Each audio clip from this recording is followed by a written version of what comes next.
দেখো, আজ আমি আলোচনা করব ক্লাস 6-এর প্রশ্নবিচিত্রা 2026-এর ইংলিশ মডেল নাম্বার 3 সিনের অ্যান্সারগুলো দেখে নাও।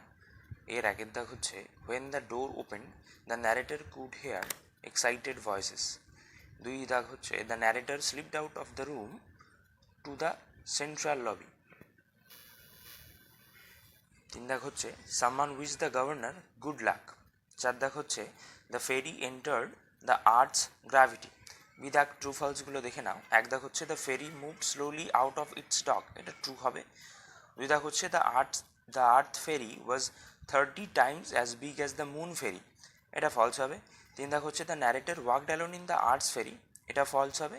চার দাগ হচ্ছে the narrator found his eyes closing, এটা ট্রু হবে। সি এর আগের দাগগুলো দেখে না। Answer the following questions. Whom did the ferry from arts carry? এর উত্তর হবে the ferry from Earth carried passengers from Earth who were ready to go for the moon safari, people eager to look around the moon. দুই দাগ হচ্ছে where was the narrator's father standing?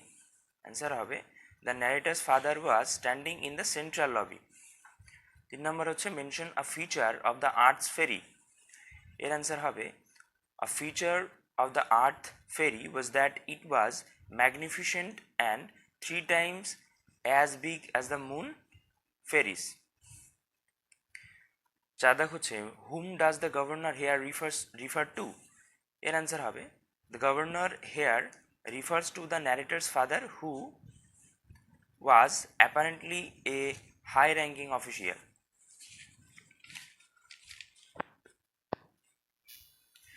D দাগ হচ্ছে find out words from the above text and the mean the following. প্রথমটা হচ্ছে a vehicle that carries people, এটা হবে ferry. দু নম্বর হচ্ছে a raised platform that provides access to ships and boats, এটা হবে ডক। তিন নম্বর হচ্ছে রিজড, এটা হবে এন্টার্ড। চার নম্বর হচ্ছে natural attraction between physical bodies, এটা হবে গ্র্যাভিটি। এবার আমাদের আনসিন প্যাসেজ দেখে নাও।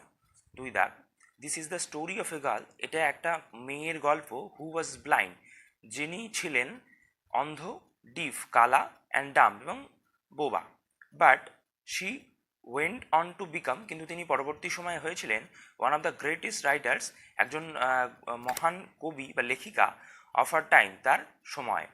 Her name is Helen Keller, তার সেই মহিলাটার নাম কি ছিল না, Helen Keller. She was born in 1880 in Sucumbia, which is a little town situated in America. তিনি জন্মেছিলেন 1880 সালে সুকুম্বিয়াতে, যেটা ছোট্ট একটা শহর, যেটা অবস্থান করে আমেরিকাতে। When she was just 19 months old, যখন তার বয়স সবেমাত্র 19 মাস ছিল, she contracted an unknown illness. তিনি আক্রান্ত হয়েছিলেন একটা অজানা রোগে, which might have been scarlet fever, যেটা সম্ভবত পরিচিত ছিল স্কারলেট ফেভার অর মেনিনজাইটিস অথবা মেনিনজাইটিস নামে। The illness left her both deaf and dumb, তার এই অসুস্থতা তাকে কালা এবং বোবা উভয়ই তৈরি করে দিয়েছিল। হেলেন্স প্যারেন্টস, হেলেনের পিতামাতা বার ভেরি স্যাড, খুব দুঃখিত হয়েছিলেন। But they did not lose heart, কিন্তু তারা হতাশ হননি। They took the advice of many doctors, তারা বিভিন্ন বা অনেক ডাক্তারের পরামর্শ নিয়েছিলেন। One of the doctor suggested, তার মধ্যে একজন ডাক্তার পরামর্শ দিলেন হেলেন্স প্যারেন্টস, হেলেনের পিতামাতাকে, দ্যাট যে দে শুড, তাদের অবশ্যই উচিত arrange a good teacher for Helen, হেলেনের জন্য একটা খুব ভালো শিক্ষিকা নিয়োগ করা তাদের উচিত। লাকিলি, সৌভাগ্যবশত, they got the services of a very good teacher named Miss Anne Sullivan. তো বলছে লাকিলি মানে সৌভাগ্যবশত তারা পেল একজন খুব ভালো শিক্ষিকা, যার নাম ছিল Miss Anne Sullivan. She became Helen's true companion, তিনি হলেন হেলেনের প্রকৃত বা সত্যিকারের সঙ্গী। ফর হেলেন, হেলেনের জন্য she came as a light in the darkness, তিনি হয়ে উঠেছিলেন অন্ধকারের আলো। এবার আমরা কোশ্চেনগুলো দেখে নেব। এর আগের দেখ হচ্ছে হু ওয়াজ হেলেন কেলার, হেলেন কেলার কে? তো এর অ্যান্সার হবে Helen Keller was a girl who was blind, deaf and dumb, but went on to become one of the greatest writers of her time. দুই দাগ হচ্ছে when and where was Helen Keller born? উত্তর হবে Helen Keller was born in 1880 in Sucumbia, a little town in America. তিন দাগ হচ্ছে who came to Helen's life as a light in the darkness? এর answer হবে Miss Anne Sullivan, Helen's teacher, came to her life as a light in the darkness. দেখো B দাগ বলছে cause আর effect, এটা ভালো করে দেখে নাও। এফেক্ট ছিল হেলেন বিকাম ডি ফ্যান্ডাম, এর কজ হবে she contracted an unknown illness at 19 months old.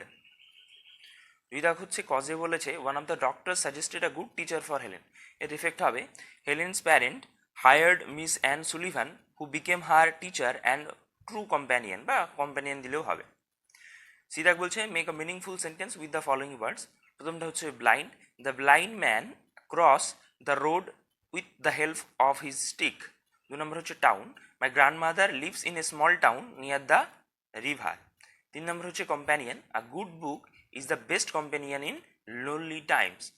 এবার গ্রামার অ্যান্ড ভোকাব দেখে নাও। প্রথমটা হচ্ছে he ran dash the room, এখানে ইনটু তোমরা ইউজ করবে, তবে চাইলে আউট অফটাও ব্যবহার করতে পারো, তাহলে হি র্যান আউট অফ অথবা into in the room. 2 number হচ্ছে the bird flew over his head. 3 number হচ্ছে the cow is in the field. 4 নম্বরেরগুলো দেখো, right what kinds of sentences the following are, কোন ধরনের সেন্টেন্স সেটা বলতে হবে। এক দেখো হচ্ছে মে গড হ্যাভ মার্সি, এটা হবে অপারেটিভ সেন্টেন্স। 2 দেখো হচ্ছে অবি ইউর টিচার, এটা হবে ইম্পারেটিভ সেন্টেন্স। অ্যালাস 3 দেখো হচ্ছে alas we have lost the match, এটা হচ্ছে এক্সক্লেমেটরি সেন্টেন্স। 5 এক দেখো হচ্ছে দেখো বলছে right the antonym of the underline word, বিপরীত শব্দ তৈরি বলতে হবে। প্রথমে হচ্ছে সুনার, সুনার মানে শীঘ্রই, তো লেটার মানে পরে। তারপরটা দেখো 2 নম্বর হচ্ছে লিটিল, লিটিল হবে লার্জ অথবা বিগ। আর 3 নম্বর হচ্ছে কনক্লুশন, কনক্লুশন মানে হচ্ছে শেষ, আর এর অপোজিট হবে ইন্ট্রোডাকশন বা বিগিনিং, দুটোর মধ্যে একটা লিখলেই হবে। 6 দেখো হচ্ছে no news dash good news, দেখো নিউজ সবসময় সিঙ্গুলার হয়, তাহলে ইজ ব্যবহার হবে সেই জন্য। 2 নম্বর হচ্ছে each of the children dash arrive, আমি আগেও বলেছি দেখো চিলড্রেন প্লুরাল হলেও ইচ শব্দ কথাটা রয়েছে, শব্দের অর্থ এক্ষেত্রে হ্যাজ হবে। 3 নম্বর হচ্ছে the mother and her child are going to the market. 7 দেখো বলছে add a suitable prefix or suffix to the following words to from their opposites. 1 number হচ্ছে স্টিডিলি, তো এটা হবে আনস্টিডিলি। 2 নম্বর হচ্ছে ক্লাউড, এটা হবে ক্লাউডলেস। রাইটিং স্কিলটা দেখো, 8 হচ্ছে right a paragraph on the final match on IPL tournament 2025 using the following points. তো এর উত্তরটা দেখে নাও।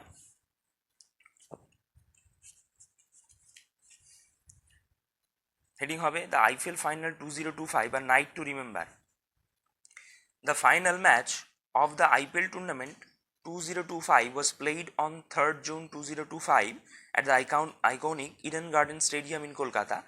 The two competing teams were Royal Challengers Bengaluru (RCB) and Punjab Kings (PBKS). It was a thrilling and exciting contest that kept the spectators on the edge of their seats till the very last ball. Both teams played with great determination and skill. Punjab Kings put up a strong fight, but RCB showed brilliant batting and bowling performances throughout the match. In the end, Royal Challengers Bengaluru emerged victorious, winning the match by 6 runs. The crowd erupted in celebration as RCB lifted the IPL trophy for a historic moment. It was truly an unforgettable evening of cricket.